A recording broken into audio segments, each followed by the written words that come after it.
सरस्वती के आरती देखा के धूपबत्ती के तो पूजे के जाने मैया सरस्वती के।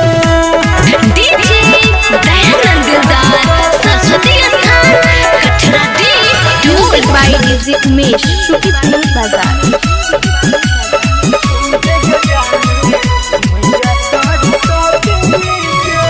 बिना के बजैया छे मैया सुर के रचैया चरण छू के लले आशीर्वाद पार क दे तो नैया।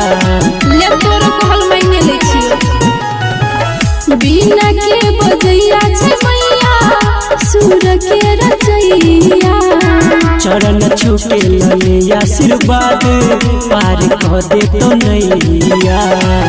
हरे ले तो सबटा तोहर विपत्ति के तो पूजे के जाने मैया सरस्वती के हाथ में लाके अगरबत्ती के देखावे के जाने मैया सरस्वती के।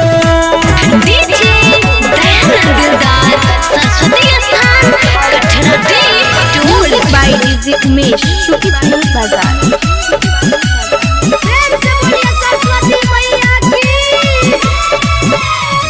शारदे मैया के पूजिले रिंकू पूरा दिले मन से। अमर अनिल भजन गवावे संदीप सुमन से। शारदे मैया के पूजिले रिंकू पूरा दिले मन से। अमर अनिल भजन गवावे संदीप सुमन से।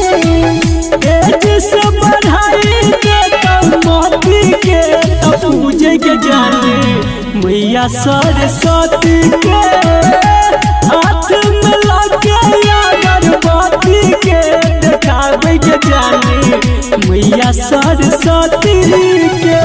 श्वेत रंग साड़ी में मैया लागे बड़ी प्यारी माथे मुकुट शोभे हंस के सवारी हाथ में लाके अगरबत्ती के देखावे के जाने मैया सरस्वती के आरती